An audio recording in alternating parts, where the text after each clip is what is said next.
Hello everyone, welcome back to channel ask pen. So guys, civil core లో 80+ marks అనేవి ఎలా score చేయాలని చెప్పి నేను ఒక డీటెయిల్ వీడియో చేస్తానని చెప్పాను కదా. సో ఈ రోజు అయితే నేను ఆ పర్టికులర్ వీడియో రికార్డ్ చేయబోతున్నాను. అండ్ లాస్ట్ కొన్ని డేస్ నుండి నాకు కొన్ని ఇష్యూస్ అనేవి ఉన్నాయన్నమాట, హెల్త్ ఇష్యూస్ అనేవి, అందుకని నేను చేయలేకపోయాను. బట్ స్టిల్ చాలా తక్కువ టైంలో 80+ స్కోర్ చేయడం అనేది కరెక్ట్ కాదనిపించింది నాకు కూడా. ఒక 60 to 70 స్కోర్ చేయడానికి మనకి ఒక పాసిబుల్ వే ఏదైతే ఉందో అదంతా కూడా మీకు చెప్పడానికి అయితే ట్రై చేస్తాను. So first and foremost important thing ఏంటి అంటే, స్టూడెంట్స్ కన్సిస్టెంట్ గా ఉండాలి. చాలా తక్కువ టైం ఉంది. ఈ తక్కువ టైంలో మంచి స్కోర్ చేయడం అనేది చాలా కష్టం. I know that. But still ఏంటి అంటే, కన్సిస్టెంట్ గా మీరు పెడితే మాత్రం ఎఫర్ట్స్ అనేవి డెఫినెట్లీ స్కోరింగ్ చేయొచ్చు అనమాట. ఇందులో ఫస్ట్ అండ్ ఫార్మోస్ట్ థింగ్ ఏంటి అంటే, మీరు ఒక ప్రాపర్ నోట్బుక్ అనేది మెయింటైన్ చేయాలన్నమాట, కోర్కి సంబంధించింది. అందులో ఎలాంటి kind of things key points అవ్వచ్చు, లేదనుకున్నట్లయితే ప్రీవియస్ క్వశ్చన్ పేపర్స్ అనాలిసిస్ చేసిన తర్వాత ఈ పర్టికులర్ క్వశ్చన్ అది పక్కాగా వస్తుందని అనుకుంటాం కదా, అలాంటి కైండ్ ఆఫ్ క్వశ్చన్స్ అవ్వచ్చు.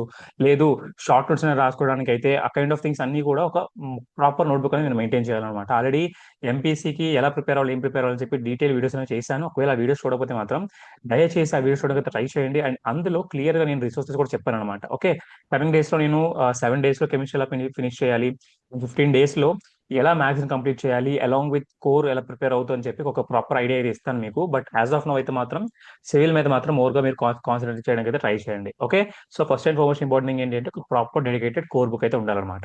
సెకండ్ ఇంపార్టెంట్ థింగ్ ఏంటి అంటే, స్టూడెంట్స్ ఎవరైతే ప్రిపేర్ అవుతున్నారో వాళ్ళందరూ కూడా ఒక పర్టికులర్ ఫార్మల్ ఉన్నారనమాట. అంటే నేను ఈ పర్టికులర్ టాపిక్స్ అన్ని ప్రిపేర్ అయిపోతే వచ్చేస్తాయని చెప్పి.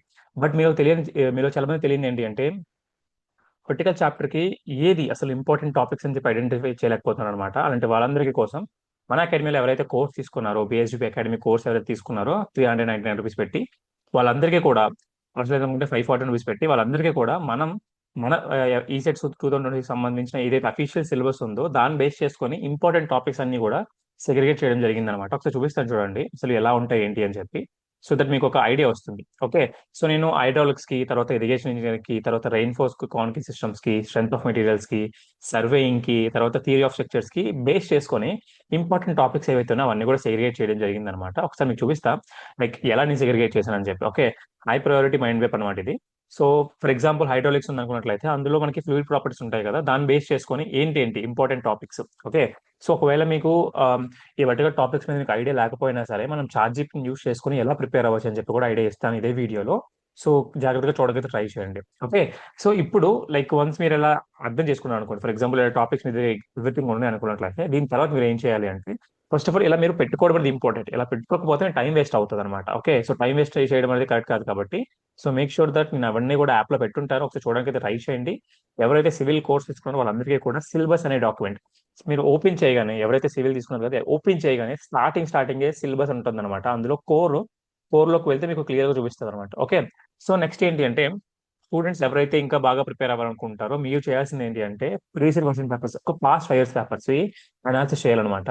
సో మేబీ మన యాప్ లో పెట్టుకుని డౌన్లోడ్ చేయాలి అవ్వట్లేదు అనుకుంటున్నాను. సో మేక్ షూర్ దట్ మీరు వేరే ఏదైనా, ఫర్ ఎగ్జాంపుల్ పీక్యూప్ యాప్ ఉంది, తర్వాత మనబడి యాప్ ఉంది కదా, అందులోనే మీరు డౌన్లోడ్ చేసుకోవచ్చు అనమాట. అక్కడ డౌన్లోడ్ చేసుకొని మీరు నెక్స్ట్ కమింగ్ డేస్ లో ఏం చేయాలి అంటే, సో ఇది చాలా ఇంపార్టెంట్ స్టెప్ కాబట్టి సో జాగ్రత్తగా చూడండి.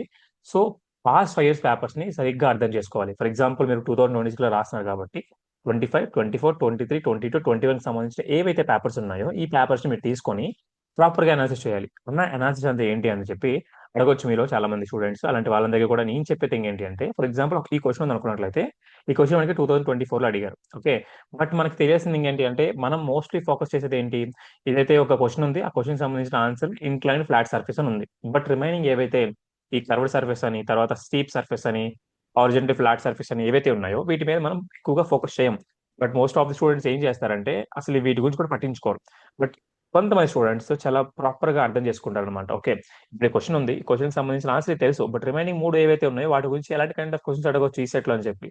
సో ఎవరైతే ఈ సెట్ ఎగ్జామ్ కి లైక్ రెడీ చేస్తుంటారు పేపర్ అనే వాళ్ళు ఈ క్వశ్చన్ ఏదైతే ఉందో, ఈ క్వశ్చన్ ఇది లైక్ ఈ ఆన్సర్ ఏదైతే దీని మీద ఇంకా ఫోకస్ చేయరు. ఈ కర్వ్డ్ సర్ఫేస్ అని ఉందా, స్టీప్ సర్ఫేస్, తర్వాత ఆరిజెంటల్ ఫ్లాట్ సర్ఫేస్ ఏవైతే ఉన్నాయో వీటి మీద ఎక్కువగా ఫోకస్ చేస్తారనమాట. ఓకే, సో అందుకనే నేను ఒక క్లియర్ ఐడియా అయితే ఇస్తాను మీకు, ఎలా ప్లాన్ చేసుకోవాలంటే అని చెప్పి. వన్స్ మీరు డౌన్లోడ్ చేసుకుంటారు కదా పేపర్ అనేది, ఒకవేళ మీకు క్వశ్చన్ అర్థం కావట్లేదు అనుకున్నట్లయితే, అంటే అర్థలేదు అనుకున్నట్లయితే, ప్రీవియస్ క్వశ్చన్ పేపర్స్ అనాలిసిస్ చేయాలనుకున్నట్లయితే డైరెక్ట్ గా మీరు చాట్ జీపీటీకి రండి. Okay, chat GPT most of the students తెలుసు అనుకుంటున్నాను. లైక్ తెలియకపోతే మాత్రం మీరు ఫోన్ లో కూడా చాట్ జీపీటీని యాక్సెస్ చేసుకోవచ్చు అనమాట. సో మీరు చాట్ జీపీటీ యాప్ ఉంటుంది, సో దాని ద్వారా మీరు తెలుసుకోవచ్చు. ఓకే, సో ఇప్పుడు మీరు ఏం చేస్తారంటే, students, most of the students ఇక్కడే క్వశ్చన్ ఎలా అడగాలో మీకు కన్ఫ్యూజ్ అవ్వచ్చు. సో అందుకని ఫస్ట్ ఇది పేస్ట్ చేయండి. పేస్ట్ చేసిన తర్వాత, సో నేను ఇక్కడ అడిగాను చూడండి, what kind of questions can be asked in ఈ set based on the 3 wrong options, give మీద లిస్ట్ అని చెప్పి అడగండి. ఓకే, సో అది క్లియర్ గా మీరు ఏం చేస్తుంది అంటే, అది క్లియర్ గా ఇస్తుంది అనమాట. సో దాన్ని బేస్ చేసుకొని మీరు రిమైనింగ్ 3 ఆప్షన్స్ ఏవైతే వాటికి ఎలాంటి కైండ్ ఆఫ్ క్వశ్చన్స్ వచ్చాయి అడగొచ్చు ఏంటి అని చెప్పి ఒక నోట్బుక్ లో రాసుకోవడానికి ట్రై చేయండి. Okay, so not only this guys, మీరు ఇంకా ఎలాగ అడగొచ్చు అంటే, ఆ క్వశ్చన్ ఉంది కదా, క్వశ్చన్ ఆన్సర్ ఉంది కానీ దాని ఎక్స్ప్లెనేషన్ మీకు తెలియదు అనుకుంటున్నారు. Give me the give me the explanation of that answer అని చెప్పి అడిగారు అనుకోండి, అది కూడా క్లియర్ గా ఇస్తుంది మీకు. బట్ మీలో మీరు అర్థం చేసుకోవాల్సింది ఏంటి అంటే, క్వశ్చన్ ఎలా అడగాలి అనేది మీకు అర్థం కావాలి. ఓకే, సో దీనికోసం ఆల్రెడీ నేను ప్రాంప్ట్స్ అనేవి ఇవ్వడం జరిగింది. సో ఎవరైతే స్టూడెంట్స్ నా ఇన్స్టాగ్రామ్ పేజ్ ని ఫాలో అవుతున్నారో వాళ్ళందరికీ కూడా తెలిసి ఐడియా ఉంటుంది. సో ఆ డాక్యుమెంట్ అనేది మీ దగ్గర ఉండడం చాలా ఇంపార్టెంట్ అనమాట. ఓకే, సో దీన్ని బేస్ చేసుకొని ఈ series of straight parallel widely spread controls అని చెప్పి, లైక్ ఎలాంటివి, ఇప్పుడు ఫర్ ఎగ్జాంపుల్ చూడండి, ఈ యూనిఫామ్ అనేది ఒక కీ పాయింట్ అనమాట. ఓకే, సో ఇక్కడ ఆన్సర్ ఏమొచ్చింది, ఇంక్లైన్డ్ ఫ్లాట్ సర్ఫేస్ ఉంది కదా, ఇంక్లైన్డ్ ఫ్లాట్ సర్ఫేస్ కాబట్టి, సో మనకి ఇక్కడ చూడండి క్లియర్ గా, సో ఇక్కడ ఆప్షన్స్ ఎందుకు రాంగ్ అయ్యాయి. ఓకే, కర్వ్డ్ సర్ఫేస్ కి, ఓకే, తర్వాత స్టీప్ సర్ఫేస్, తర్వాత ఆర్జెంట్ ఫ్లాట్ సర్ఫేస్ ఎందుకు రాంగ్ అయ్యి అనేది కూడా ఇస్తుంది అనమాట. సో ఎందుకు రైట్ అయింది అనేది కూడా క్లియర్ గా ఇక్కడ ఇవ్వడం జరిగింది. ఒకసారి చూడండి క్లియర్ గా. ఓకే, ఇలాంటి కైండ్ ఆఫ్ థింగ్స్ మీరు నేర్చుకోవచ్చు అనమాట. సో ఇక్కడ వరకు మీకు బాగానే ఉంది. సో నెక్స్ట్ మీరు ఏం చేయాలి అంటే, నాట్ ఓన్లీ ఒక చాప్టర్ మీరు స్టిక్ అయిపోద్దు. అయినా చాలా తక్కువ టైం ఉంది, బట్ అయినా స్టిల్ చెప్తున్నాను కదా, కొద్దిగా ఎక్కువ టైం పెట్టడానికి అయితే ట్రై చేయండి. ఓకే, ఈ టైంలో స్పోర్ట్స్ అని అవ్వచ్చు, మూవీస్ అవ్వచ్చు, డిఫరెంట్ డిఫరెంట్ థింగ్స్ అన్ని కూడా ప్రొఫెషన్ గా అడ్డుగా వస్తాయి. బట్ స్టిల్ ఎవరైతే కరెక్ట్ గా కూర్చొని ప్రిపేర్ అవుతారో వాళ్ళందరికీ కూడా డెఫినెట్లీ ఒక మంచి ర్యాంక్ వస్తుంది, అది మాత్రం చెప్పగలుగుతాను. ఓకే, సో టిప్ 3 ఏంటి అంటే, నాట్ ఓన్లీ ఒక చాప్టరే కాకుండా మిగతా అన్ని చాప్టర్స్. సో ఇక్కడ మోస్ట్ ఆఫ్ స్టూడెంట్స్ ఏం చేస్తారంటే, కష్టమైన సబ్జెక్ట్స్ ఏదైతే ఉందో దాన్ని పిక్ చేసుకొని వెళ్ళడానికి ట్రై చేస్తారు. వద్దు, అలా చేయొద్దు. ఏదైతే ఈజీగా అనిపిస్తే, ఫర్ ఎగ్జాంపుల్ మీకు హైడ్రాలిక్స్ ఉంది, so hydraulics strength of materials మీకు ఈజీగా అనిపించవచ్చు, లేదనుకుంటే థియరీ ఆఫ్ స్ట్రక్చర్స్ ఈజీగా అనిపించవచ్చు.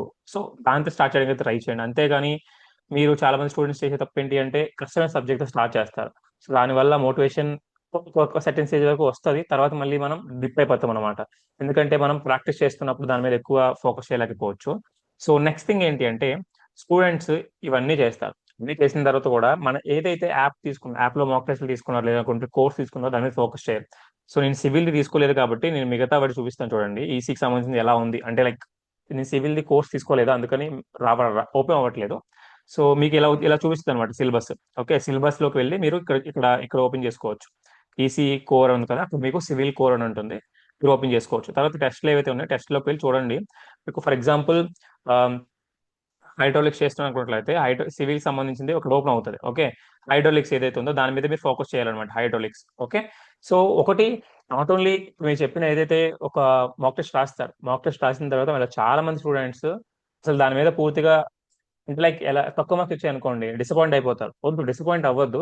సో ఇప్పుడు మీరు ఏం చేయాలంటే, ఆ క్వశ్చన్ స్క్రీన్ షాట్ తీసుకొని, మీరు ఎవరైతే ల్యాప్టాప్ యూస్ చేస్తున్నారో దాని స్క్రీన్ షాట్ తీసుకొని విడిగా చార్ట్ జీపీటీకి అడగండి, లైక్ ఎందుకు రాంగ్ అయ్యింది, ఎందుకు క్వశ్చన్, లైక్ ఎలాంటి కైండ్ ఆఫ్ క్వశ్చన్స్ అడగొచ్చు, రిమైనింగ్ 3 ఆప్షన్స్ బేస్ చేసుకొని చెప్పి అడగండి, మీకు క్లారిటీ వస్తుంది కదా. సో అలా మీరు ప్లాన్ చేసుకుంటేనే అబ్బా, లైక్ కమింగ్ డేస్ లో మీరు ఒక మంచి స్కోర్ చేయడానికి ఛాన్స్ ఉంటుంది. అయినో తక్కువ టైం ఉంది, మళ్ళీ చెప్తున్నా తక్కువ టైం ఉంది, బట్ స్టిల్ ఎక్కువ అమౌంట్ ఆఫ్ ఎఫర్ట్స్ టైం పెట్టాలి. ఓకే, సో అది. ఆ, తర్వాత ఇంకొకటి ఏంటి అంటే, నేను చెప్పాలనుకున్నది, శాన్ ఫౌండరీ అనే వెబ్సైట్ ఉందమ్మా, శాన్ ఫౌండరీ. సో ఎప్పుడైతే లైక్ నేను ప్రిపేర్ అవుతున్నప్పుడు నా దగ్గర ఏదైతే మాక్ టెస్ట్ లేవనుకున్నానో, సో ఈ పర్టికులర్ యాప్ ఏదైతే ఉందో, ఆర్ఎస్ వెబ్సైట్ ఏదైతే ఉందో, దీన్ని బేస్ చేసుకొని నేను ప్రిపేర్ అయ్యేవాడిని. సో ఐ థింక్ మీకు అది యూజ్ అవుతుందని చెప్పి చెప్తున్నా. San foundry hydraulics MCQs MCQs అని కొట్టారనుకోండి, మీకు వస్తారు. ఓకేనా, సో హైడ్రాలిక్ మెషిన్స్ అనుకుంటే హైడ్రాలిక్స్ ఏదైతే ఉందో దాన్ని బేస్ చేసుకుని మీకు వస్తుంది అనమాట. సో మీరు అలా ప్రిపేర్ అవ్వచ్చు. Okay, so based on the syllabus ఏదైతుందో సిలబస్ ని బేస్ చేసుకుని ప్రిపేర్ అవడానికి అయితే ట్రై చేయండి. అనవసరమైన టాపిక్స్ అనేవి ప్రిపేర్ అవ్వద్దు. సో మేక్ షూర్ దట్ మీరు బిఎస్జీపీ అకాడమీలో ఎవరైతే కోర్స్ తీసుకున్న వాళ్ళందరికీ కూడా హైడ్రాలిక్స్ సంబంధించింది డెఫినెట్లీ మీరు యూస్ చేసుకోండి. హైడ్రాలిక్సే కాదు, లైక్ మాక్ టెస్ట్లు ఏవైతే అవి అవి చెప్పాలనుకుంటున్నాను. మాక్ టెస్ట్లు ఏవైతే అవన్నీ యూస్ చేసుకోవడానికి ట్రై చేయండి. ఇప్పుడు ఒక ప్రాపర్ టైం టేబుల్ పెట్టుకోండి, లైక్ ఇప్పుడు మార్నింగ్ ఏం ప్రిపేర్ అవ్వాలి, నైట్ ఏం ప్రిపేర్ అవ్వాలి, ఈవినింగ్ ఏం ప్రిపేర్ అవ్వాలి, అలా ప్లాన్ చేసుకుంటేనే మీరు ఎక్కువ ఎఫర్ట్స్ అనేవి పెట్టగలుగుతారు. ఒక కన్సిస్టెన్సీ ఒక మెయింటైన్ చేయడానికి అయితే ట్రై చేయండి. ఈ టైంలో మూవీస్, స్పోర్ట్స్ నెగ్లెక్ట్ చేయడానికి అయితే ట్రై చేయండి. మీ పేరెంట్స్ ఏదైతే అనుకుంటున్నారో లైక్ వీడు ఎలాగైనా కొట్టగలుగుతాడు, మన అమ్మాయి ఎలా అయినా సరే ఒక మంచి ర్యాంక్ తెచ్చుకుంటుందని చెప్పి వాళ్ళ మైండ్ లో ఒక రిజిస్టర్ అయిపోయి ఉంటుంది అనమాట. అండ్ దాన్ని బేస్ చేసుకుని మీరు ఎఫర్ట్స్ పెట్టాలి. ఓకేనా? సో ఎక్స్క్యూజెస్ వద్దు, మోటివేషన్ రావట్లేదు, కన్సిస్టెంట్ గా ఉండలేకపోతున్నాను కైండ్ ఆఫ్ థింగ్ వద్దు. ఎందుకంటే ఎక్కువ టైం ఉంది. ఇలాంటి టైంలో మీరు ఇంకా ఎక్కువ ఆలోచించి రిజల్ట్ కోసం ఆలోచిస్తున్నట్లయితే మాత్రం పక్కగా అవ్వదు అనమాట. Okay? So make sure that మీరు రిజల్ట్ గురించి ఆలోచించకుండా ఎఫర్ట్స్ అనేవి కంటిన్యూస్ గా పెడితేనే ఆ పర్టికులర్ టైంకి మీరు అనుకున్న ఎఫర్ట్స్ అనేవి వస్తాయి అనమాట ఆటోమేటిక్ గా. ఓకేనా? మాక్ టెస్ట్లు ఎక్కువగా రాయడానికి అయితే ట్రై చేయండి. ప్రీవియస్ క్వశ్చన్ పేపర్స్ అనాలిసిస్ చేయడానికి అయితే ట్రై చేయండి. ఒకవేళ ఇప్పుడు మనం ఇస్తున్న ఏదైతే హైడ్రాలిక్స్ అనే చాప్టర్ ఉంది కదా, ఈ చాప్టర్ లో మీకు ఈ పర్టికులర్ సంబంధించిన ఏది ఐడియా లేదనుకుందాం. ఓకేనా? సో మీరు నేర్చుకోవాలనుకుంటున్నారు, అలాంటప్పుడు ఏం చేస్తారంటే సింపుల్ గా can you can you give me key points for this topic and 5 MCQs along with the proper explanation of answer అని అడగండి. అంటే మనం ఏమడుగుతున్నాం అంటే ఒక టాపిక్ మనకు అర్థం తెలియదు. ఓకేనా? సో ఆ టాపిక్ ని చెప్పమంటున్నాం కీ పాయింట్స్ ద్వారా.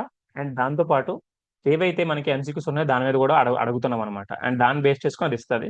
సో మీరు మేక్ షూర్ దట్ ఒక నోట్బుక్ మెయింటైన్ చేయడానికి ట్రై చేయండి. రివిజన్ టైంలో మాత్రం అది చాలా చాలా అంటే యూజ్ అవుతుంది అనమాట. Okay? So that's it guys. ఇంకేమైనా డౌట్స్ ఉన్నట్లయితే ప్లీజ్ కామెంట్ సెక్షన్ యూటిలైజ్ చేసుకుని ట్రై చేయండి. లేదు నేను పర్సనల్గా కాంటాక్ట్ అవుతానంటే నా నెంబర్కి కాంటాక్ట్ అయితే ట్రై చేయండి.